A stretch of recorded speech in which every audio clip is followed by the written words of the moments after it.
Keiki Mehta is here. Thank you very much for coming in high advance. And he will speak about neural adaptation in multifocal lenses. Thank you very much, please.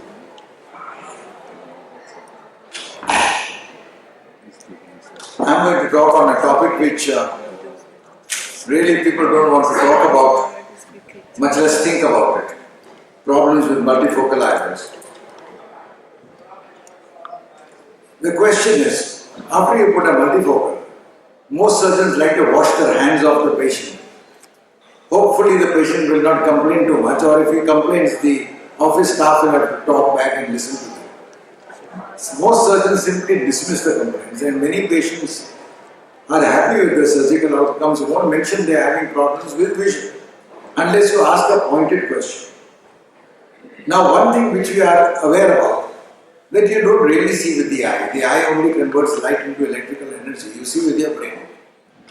And therefore, the neurological component of vision is really important, which, however, as ophthalmic surgeons, since we like to stop all our adventures at the back of the scarer, we tend to ignore.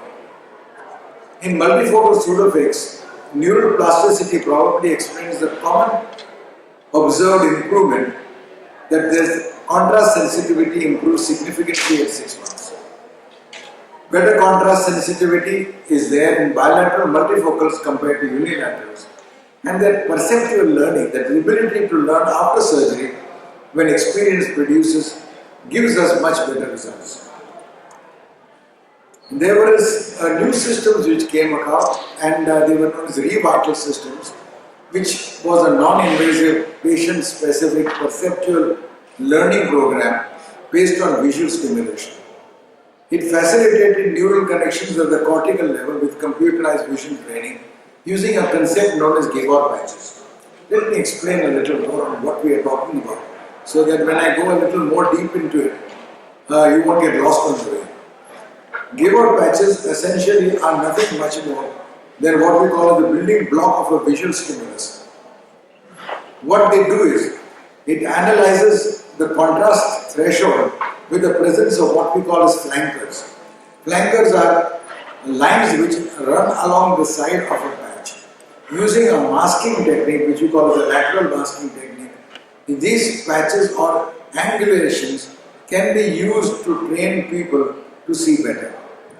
The problem with the revital system, all over the world they have started using it, and especially people who have problems with multifocal lenses, after they go through a training utilizing the revital system based on Gabor patches, they seem to have better results. But it costs too much, at least for India it went out of the question completely. Second is, the person who has to use these patches has to have a basic knowledge of computers. Unfortunately, most of those who are having multifocal lenses have not lived in the computer era. Invariably, people stop halfway, and it's impossible to explain to a patient exactly how to utilize it unless he has a high degree of intelligence. We kept getting problems. In my practice or in our practice, we use a fairly high level of multifocal lenses. Almost 70% of our practice is multifocals. And we now tried to wonder as to whether a cheaper alternative was available. There were two very interesting studies. When we went on the net, we found out there were two very interesting studies. One by Presbymania, who is the professor at Rochester, where they showed that by playing video games over a period of 6 weeks, it increases the ability of a patient to see objects in a cluttered space, which is really what is important as far as reading is concerned. Then contrast sensitivity improves and the ability to discern shapes. And they concluded that by playing these games, you could change the brain pathway necessary for visual processing. The second was a very interesting study by neuroscientist Adam Gaisley from the University of California, who once again brought out and showed that contrast sensitivity function improves. Most important of all, the ability to have shades of color would change, and that the triology of visual attention, what we call as the vision reaction time, visual ground discrimination, and the ability on focus automatically improves. Now the question came about that if you had to use this as an alternate method, how does it really work? People explain that it could well hypothesize that you need to have two things. You need to have an interesting game. Number two, the game has to stimulate the production of adrenaline, without which it didn't work. And if you used a game where a lot of adrenaline was involved, real action games, it worked, but without it, it didn't work. So these are three of the common games used: Medal of Honor, Tetris, and Sims. Those of you who play video games will know them. Those of you who don't, you are missing out something in life. Without the rush, it never really works. It would seem, therefore, that video games would be the final answer. But so we decided, let us put the hypothesis to the test. And we selected 25 male patients who were on size multifocal, non-rhodic IOLs, who were persistently complaining vision was inadequate, though they had 6x6 and 5. We exposed them to 2 hours daily for 30 days, 60 hours, using a single game, Medal of Honor Warfighter, which is really a nice game. And we did post-operative assessment, detailed analysis, speed of reading, contrast sensitivities, reading in cluttered letters, etc., to see how it worked. This is essentially the game. It's a standard game, it's nothing extraordinary. PS3 is what we played on. And we then tried to see how we could go further, and pre- and post-training questionnaires proved to be pretty interesting. You put these games in front of an old man, he likes playing the games. He is good fun, and everybody comes promptly. As a matter of fact, we had a waiting list of people wanting to play it. Pre-training and post-training, interestingly enough, as you will notice, the common complaint which is there in multifocals or waxy vision, which some people try to explain that it occurs purely because the multifocal has not been properly centered, etc. The optical centering is not matching with the optical centering of the patient. Seems to fade or go away when you start exercising the patient on these games. Reading fine print improves, doing fine tasks improve, certainly sustained reading improves. So in many ways it seems to work well.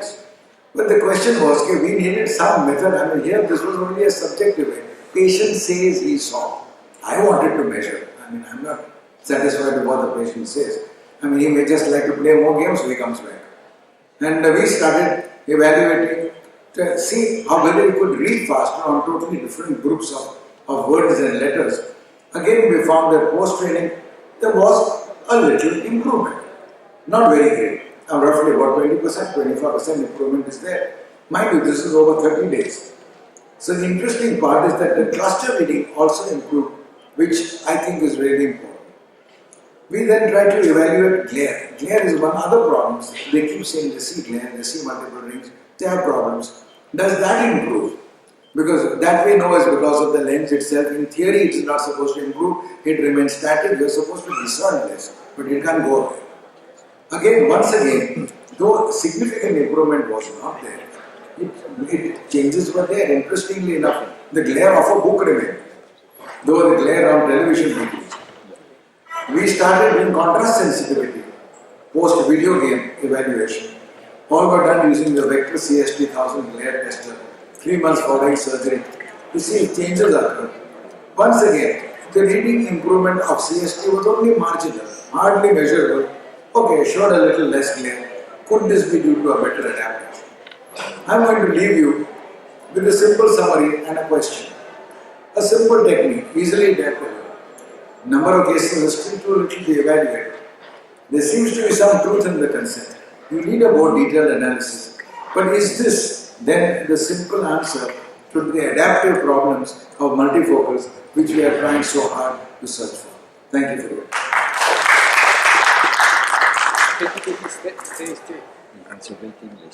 I'm sure you have plenty of questions on the rules. Absolutely. I think this topic is really gorgeous. We have a number of ophthalmologists who train on macular degeneration patient, and it's works. But your games is absolutely incredible. Do you offer the game to the patient or how it works? No, they come to our place. Okay, and for women, it's the same game? The same? No, we didn't order the game. Interestingly enough, the ladies are the more, with all due respect, aggressive when they play games.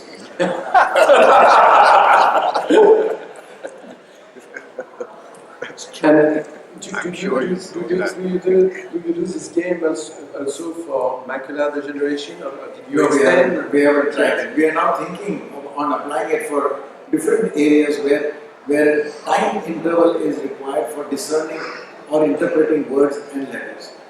But the interesting thing was, we all know that when we read, we don't read scanning down the line, we read clumps. And the ability to read clumps or read larger clumps apparently seems to improve after any of these data techniques. Rapid reading techniques. So I mean, it's just a concept. As I said, I put it across that it is something which you do need to look into. It is so easy to replicate in your own clinics. It requires nothing, just PS3s. It's the cheapest instrument you have in your clinic. And everybody has some gains. And the problem is, I'll explain to you, the problem is not getting the patient from the game, they're happy. The problem is getting your staff off it. But either way, it's just a concept. And I thought I would put it across. It's something which you could utilize. And maybe it needs a lot of evaluation. We tried one of the more polite, sensible games. It doesn't work. So the question of whether the dopamine sensitivity, as one of the previous analyzers talked about, is something which needs to be evaluated. You do need to have a game which intimately involves you, and only then it works. I don't know, but it's just a starting point.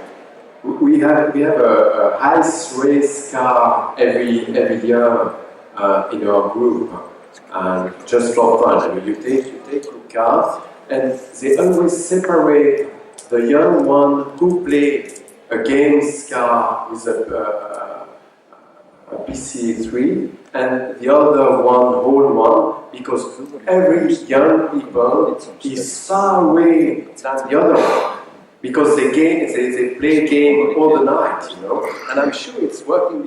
It's gorgeous idea. Thank you so much. It's really good. So I think that we have to buy a PlayStation or any kind to do that with our patient. Thank you very much. Thank you.